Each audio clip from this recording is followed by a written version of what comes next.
They called my first solo album mediocre, and mindless. They have apparently never liked us and always sort of had it in for us. And frankly, we don't really give a damn because they reacted to us like crazy. Even a legend like David Crosby has his deal breakers, and they'll shock you.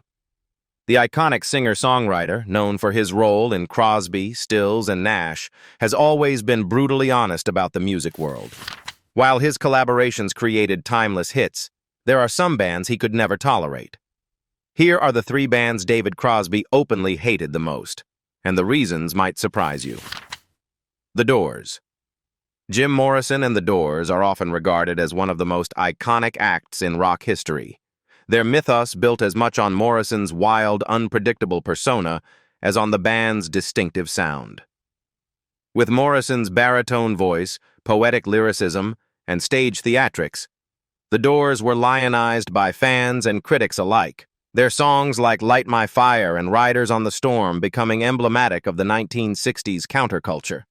Yet, despite this near-universal acclaim, they were not immune to scathing criticism, and one of their most notable detractors was David Crosby, the folk rock pioneer and member of Crosby, Stills, Nash, and Young.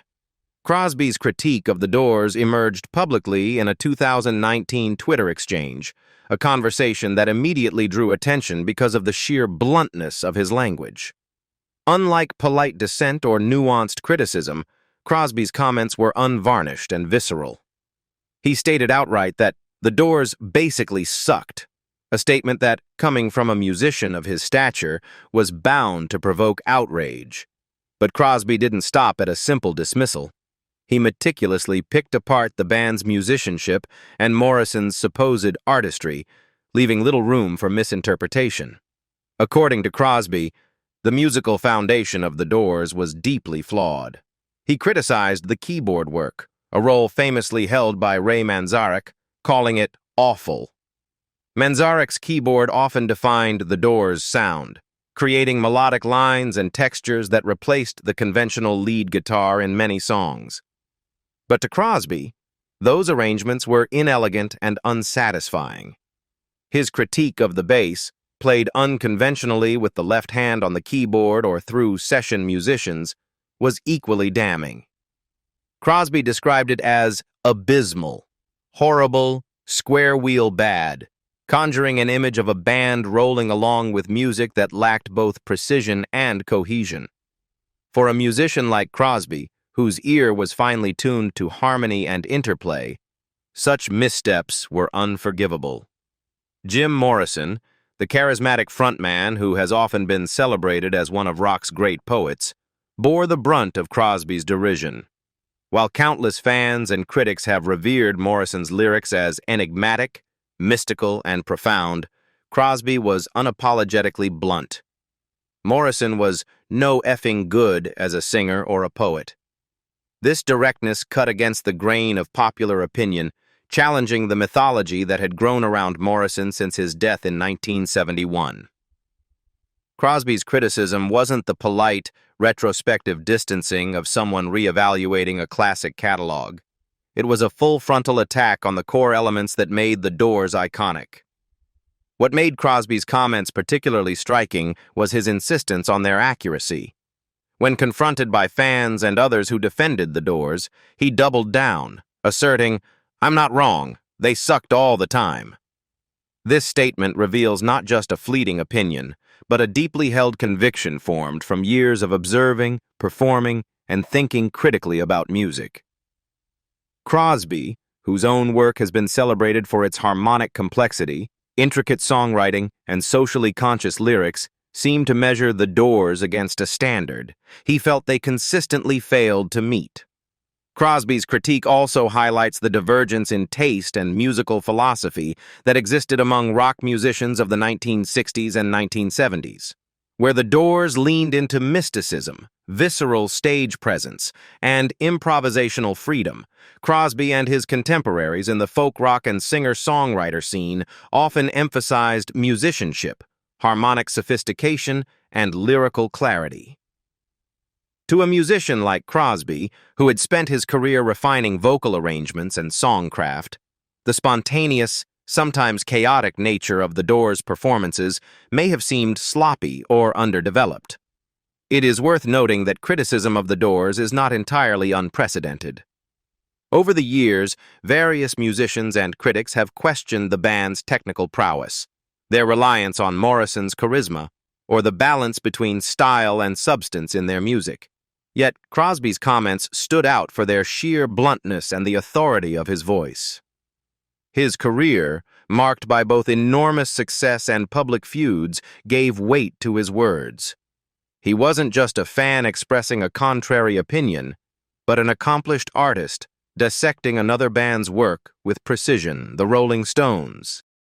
The Rolling Stones are often celebrated as one of the greatest rock bands in history, icons of rebellion, excess, and the raw energy that defined the music of the 1960s.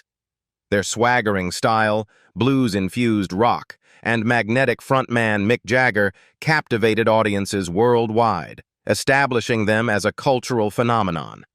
Yet, despite the reverence so many fans and critics have shown them, David Crosby was far from impressed. For Crosby, the Stones represented more than just a popular band. They symbolized a cultural shift that he deeply regretted, one that, in his view, undermined the very spirit of the 1960s. Crosby's critique was rooted in a profound sense of musical and cultural responsibility. As a founding member of the Byrds, and later Crosby, Stills, Nash, and Young, he saw himself and his bandmates as carriers of a message. Folk rock could be a vehicle for social change, political awareness, and collective idealism.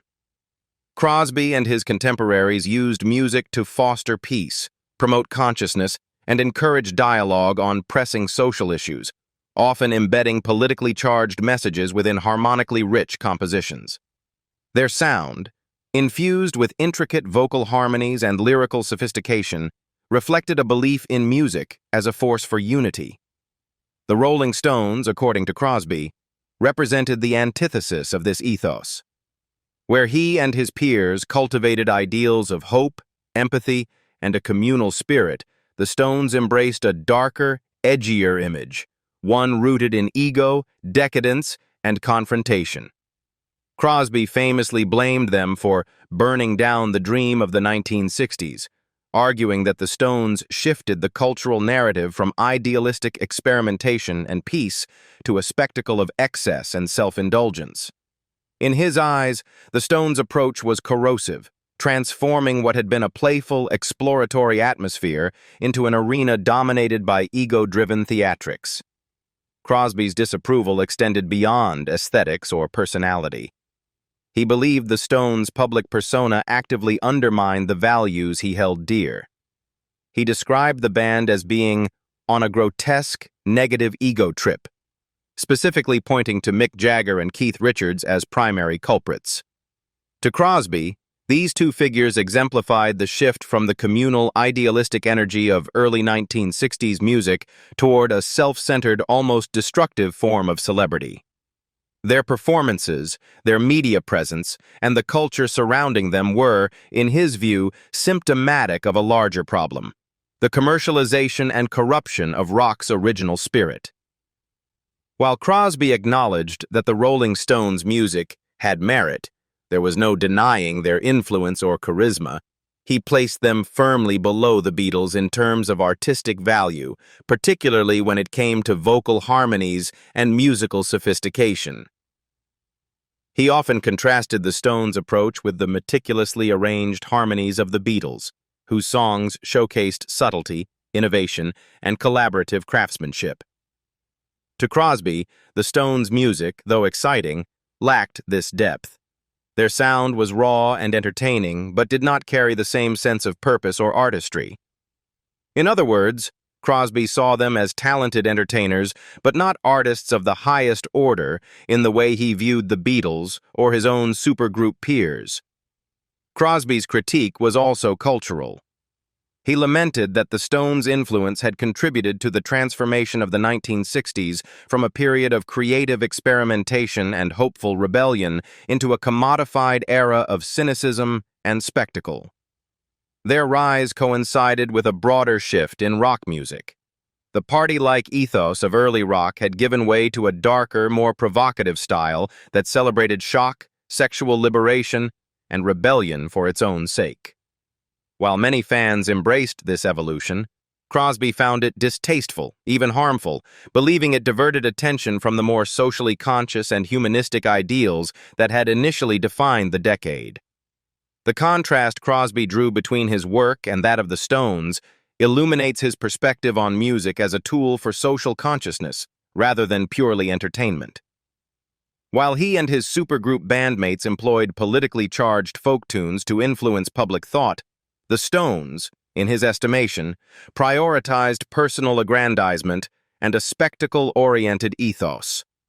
Crosby framed this not simply as a difference in musical style, but as a moral and philosophical divergence. The Stones' approach was ego-driven, indulgent, and ultimately corrosive to the hopeful idealism he associated with the 1960s. Punk bands. Punk rock emerged in the mid-1970s as a raw, rebellious counterpoint to the polished excesses of mainstream rock. With its stripped-down instrumentation, aggressive tempos, and confrontational attitude, punk quickly developed a cult following. Bands like the Ramones, The Clash, and the Stooges became emblematic of a generation disillusioned with societal norms, corporate culture, and even the grandiose musical experimentation that characterized much of 1970s rock. Punk was loud, fast, and unapologetically brash, but according to David Crosby, it was also profoundly lacking in musical value. Crosby, whose career spanned decades of innovation in folk rock and supergroup collaboration, had a very clear and uncompromising view of punk. He considered it dumb stuff with childish lyrics, a characterization he did not hesitate to share in the era of social media. In 2017, when directly asked about punk, Crosby responded with a single definitive word: no. His dismissal was not casual or hesitant. It was absolute, signaling a complete lack of engagement or respect for the genre. Even when presented with some of the most revered punk bands in history, he remained unswayed. The Clash, known for their politically charged lyrics and musical experimentation, the Stooges, pioneers of raw proto-punk energy, and the Ramones, whose simple high-speed songs became the blueprint for countless acts, were all swept aside in Crosby's estimation. To him, punk was nothing more than noise masquerading as rebellion. What makes Crosby's critique particularly striking is the lens through which he evaluated music. Unlike critics who may focus on cultural impact or social relevance, Crosby consistently judged music on technical skill, compositional sophistication, and harmonic richness. He rose to prominence as a member of the Byrds, a band celebrated for their innovative merging of folk songwriting and rock instrumentation, and later as part of Crosby, Stills, Nash, and Young, whose vocal harmonies were complex and meticulously arranged.